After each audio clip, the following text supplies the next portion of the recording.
NEET 2025 தேர்வு எழுதும் மாணவர்களின் கவனத்துக்கு கைடன்ஸ் பார்ட்டு 1.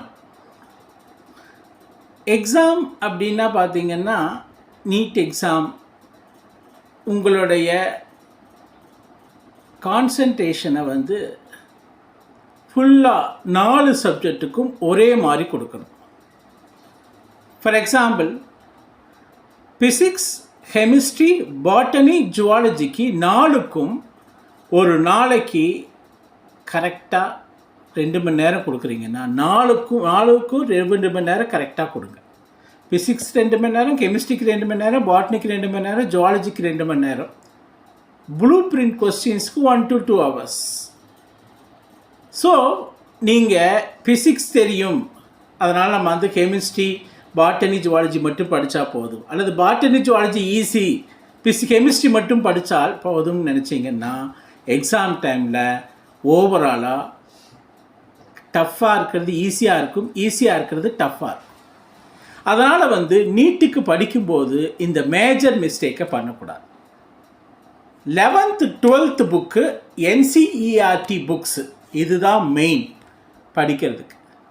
அப்போ நீங்கள் என்ன பண்ணோன்னா 11th 50% கொஸ்டின் வரும், 12th புக்ஸில் 50% கொஸ்டின்ஸ் வரும். இப்போ 11th 12th புக்ஸை 100% ஆல் டெக்னிக்கல் வேர்ட்ஸை நீங்கள் அண்டர்லைன் பண்ணியிருக்கணும், இல்லைன்னா ஹைலைட் பண்ணியிருக்கணும். அது உங்களுக்கு பக்காவாக தெரியணும். 1 word questions answers. So 11th books 12th books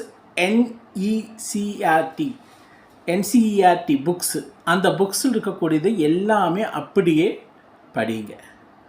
மற்ற மார்க்கெட்டில் எவ்வளவோ புக்ஸ் கிடைக்குது, அதெல்லாம் வாங்கி படிச்சிங்கன்னால் அது டைரெக்டாக எக்ஸாமுக்கு லிங்க் ஆனது இல்லை.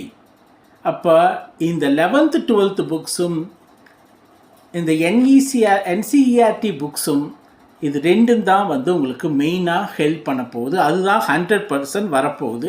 அந்த ஆன்சர்ஸ் தான் உங்களுக்கு மெயினாக ஹெல்ப் பண்ணும்.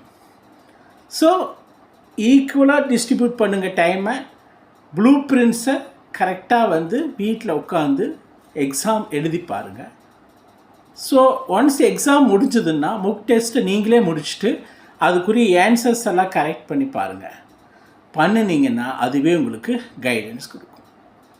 நீங்கள் போன எக்ஸாமுகளெல்லாம் பார்த்தீங்கன்னா 20 கொஸ்டின்ஸ் 25 கொஸ்டின் 11th வந்திருந்ததுன்னா ஒரு 25 to 26 கொஸ்டின் 12th சப்ஜெக்ட்ஸில் வந்திருக்கு. ஸோ இந்த 11th 12th புக்ஸை கோ த்ரூ